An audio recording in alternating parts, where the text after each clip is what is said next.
REALME கிட்ட இருந்து REALME 7 phone launch பண்ணியிருந்தாங்க. ஆனா அது வெறும் 4G வேரியன்ட் தான். இப்போ REALME 7ல 5G வேரியன்ட் லான்ச் பண்ணியிருக்காங்க. பட் சேம் ஸ்பெசிஃபிகேஷன் கிடையாது. என்னென்ன ஸ்பெசிஃபிகேஷன்லாம் சேஞ்ச் ஆயிருக்குன்னு பார்க்கலாம்.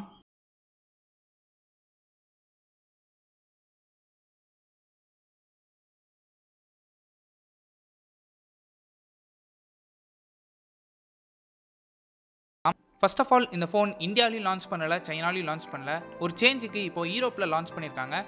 யூரோப்பில் இப்போ தான் ரீசெண்டாக REALME 7 லான்ச் ஆகிருந்தது. இப்போ அதை தொடர்ந்து REALME 7 5G ஃபோன் லான்ச் பண்ணியிருக்காங்க. இந்த ஃபோனோட ஸ்பெசிஃபிகேஷனை பொறுத்தவரை 6.5 inch IPS LCD panel use பண்ணியிருக்காங்க. Resolution Full HD+. ஸ்க்ரீனோட ரெஃப்ரெஷ் ரேட்டை பொறுத்தவரை 120 Hz கொடுத்துருக்காங்க. REALME 7ல வெறும் 90 Hz தான் கொடுத்துருந்தாங்க. இங்கே 120 Hz கொடுத்துருக்காங்க. Next processor MediaTek Dimensity 800U chipset use பண்ணியிருக்காங்க. இது ஒரு 5G capable chipset. REALME 7ல MediaTek Helio G95 use பண்ணியிருந்தாங்க. இங்கே Dimensity 800U யூஸ் பண்ணியிருக்காங்க. G95 கூட கம்பேர் பண்ணும்போது Dimensity அபோல் உள்ள ப்ராசஸர். Snapdragon கூட கம்பேர் பண்ணும்போது Snapdragon 765க்கு ஈக்குவலான ப்ராசஸர். சில பெர்ஃபார்மன்ஸில் பெஞ்ச்மார்க் ஸ்கோர் படி பார்க்கும்போது Dimensity 800U கொஞ்சம் பெட்டராகவே இருக்குது. பட் பேசிக்கலி பெஞ்ச்மார்க் எல்லாமே ஒரு மார்க்கெட்டிங் கிமிக் தான். டே டு டே யூசேஜ் மட்டும்தான் உங்களால் கண்டிப்பாக யூஸ் பண்ண முடியும். அப்படி பார்க்கும்போது கிட்டத்தட்ட அட்லீஸ்ட் Snapdragon 765க்கு ஈக்குவலாவது இருக்கும். நான் ஆல்ரெடி சொல்லியிருந்தேன் இந்த ஃபோனில் 5G கேப்பபிள் இருக்குது. இந்த ஃபோனில் டியூவல் 5G சப்போர்ட் இருக்குன்னு சொல்லியிருக்காங்க. இந்த சிப்செட்டோட ஆர்கிடெக்சர் 7 நானோமீட்டரில் பில்ட் பண்ணியிருக்காங்க. 7 நானோமீட்டருக்கும் போது பவர் எஃபிஷியன்ட் கொஞ்சம் நல்லாவே இருக்கும். இந்த ப்ராசஸரில் 2 A76 Cortex கோர் கொடுத்துருக்காங்க. இதோட clock speed 2.4 GHz. 6 A55 core run ஆயிருக்கு. இதோட கிளாக் ஸ்பீட் 2.0 GHz. இதை சப்போர்ட் பண்ணுறதுக்கு கிராஃபிக்ஸ்க்கு மேலி G57 GPU யூஸ் பண்ணியிருக்காங்க. இந்த ப்ராசஸரை சப்போர்ட் பண்ணுறதுக்கு 6GB இல்லைனா 8GB RAM, ஸ்டோரேஜை பொறுத்த வரைக்கும் 128GB ஸ்டோரேஜ் கொடுத்துருக்காங்க. நெக்ஸ்ட்டு கேமரா பொறுத்தவரை இங்கே கொஞ்சம் டவுன் கிரேடாக தான் பண்ணியிருக்காங்க. பிரைமரி கேமரா இங்கே வெறும் 48 மெகாபிக்சல் தான் கொடுத்துருக்காங்க. அதே இது REALME 7ல் 64 மெகாபிக்சல் கொடுத்துருந்தாங்க. பிரைமரி சென்சாரோட சைஸ் 1/1.73 இன்ச் பெரிய சென்சார் கொடுத்துருக்காங்க. இதோட அப்பேச்சர் f1.8.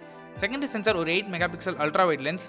இந்த அல்ட்ரா வைட் லென்ஸ் மூலமாக 190 டிகிரி வரைக்கும் நல்ல வைடாக இமேஜஸ் கேப்சர் பண்ண முடியும்னு சொல்லியிருக்காங்க. இதோட aperture f2.3. Third and fourth sensor 2 megapixel கொடுத்துருக்காங்க.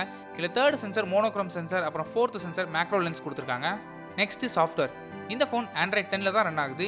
இதுக்கு மேலே REALME UI அப்ளை பண்ணியிருக்காங்க. நெக்ஸ்ட் பேட்டரி பொறுத்தவரை 5000 mAh பேட்டரி கெப்பாசிட்டி கொடுத்துருக்காங்க. இதை சப்போர்ட் பண்ணுறதுக்கு 30 watts wired fast charging support இருக்குன்னு சொல்லியிருக்காங்க. ஸோ சார்ஜிங் ஸ்பீடில் பெருசாக எந்த சேஞ்சஸும் கொடுக்கல.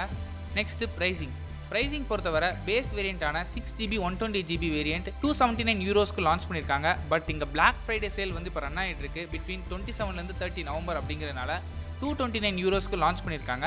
€50 கம்மி பண்ணியிருக்காங்க. இதே ப்ரைஸை நீங்கள் இந்தியாவில் கன்வெர்ட் பண்ணி பார்க்கும்போது கிட்டத்தட்ட 21,000 வருது.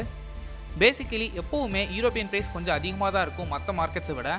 இப்போ லேட்டஸ்ட்டு லான்ச் ஆன iPhone 12 Pro Maxை தவிர இந்தியாவில் இந்த ஃபோனை லான்ச் பண்ணுவாங்களான்னு கேட்டிங்கன்னா கண்டிப்பாக லான்ச் பண்ணுவாங்க. பட் என்ன நேமில் லான்ச் பண்ணுவாங்கன்னு தெரியாது. ஸோ அது வரைக்கும் நம்ம வெயிட் பண்ணி தான் ஆகணும். REALME X7 சீரிஸே இந்தியாவில் நெக்ஸ்ட் இயர் தான் லான்ச் பண்ணணும்னு சொல்லியிருக்காங்க. ஸோ இந்த ஃபோன் அதுக்கு முன்னாடி வருதா இல்லை அதுக்கப்புறம் வருதா அப்படிங்கிறது ஒரு டவுட் தான். இந்தியாவில் ஆல்ரெடி 5G இல்லை. மிட்ரேஞ்ச் செக்மெண்ட்டில் OnePlus தவிர யாருமே பெருசாக 5G ஃபோன் இந்தியாவில் லான்ச் பண்ணலை. ஸோ REALME வேணால் இதை எடுத்துகிட்டு வரலாம். ஒரு பெரிய மார்க்கெட்டிங் கிமிக்காக கூட அவங்க யூஸ் பண்ணிக்கலாம். மேபி அவங்க பிளான்ஸ் என்ன அப்படிங்கிறது ஃபியூச்சரில் தான் நமக்கு தெரியும். சப்போஸ் இதே ப்ரைஸ் செக்மெண்ட்டோட இந்தியாவில் இந்த ஃபோன் எடுத்துகிட்டு வந்தாங்கன்னா நீங்கள் தாராளமாக இந்த ஃபோனை வாங்கலாம். பிகாஸ் 5G இருக்குது. பட் டிஸ்பிளே மட்டும் இங்கே LCD. அது கூட ஒன்றும் ப்ராப்ளம் இல்லை. 120 Hz கொடுத்துருக்காங்க. டியூவல் 5G சப்போர்ட் இருக்குது. கேமராஸும் கொஞ்சம் நல்லாவே இருக்கும். ஸோ இதெல்லாம் வச்சு பார்க்கும்போது இதே ப்ரைஸ் செக்மெண்ட்டில் இந்தியாவில் எடுத்துகிட்டு வந்தாங்கன்னா நீங்கள் தாராளமாக கண்ணை மூடிட்டு வாங்கலாம். பட் மேக்ஸிமம் எப்படி இதிலேருந்து எக்ஸ்ட்ரா ஒரு 2000 இல்லை 3000 கம்மியாக தான் இருக்கும். ஸோ அவ்வளோதான் இந்த வீடியோ பிடிச்சிருந்தா லைக் பண்ணுங்கள், கமெண்ட் பண்ணுங்கள், ஷேர் பண்ணுங்கள். மறக்காம சேனலை சப்ஸ்கிரைப் பண்ணுங்கள். கூடவே அந்த பெல் பட்டனையும் அழுத்துங்க. அப்போ தான் நாங்கள் வீடியோ போட்ட உடனே உங்கள் ஃபோனில் நோட்டிஃபிகேஷன் வரும். தேங்க்ஸ் ஃபார் வாட்சிங்.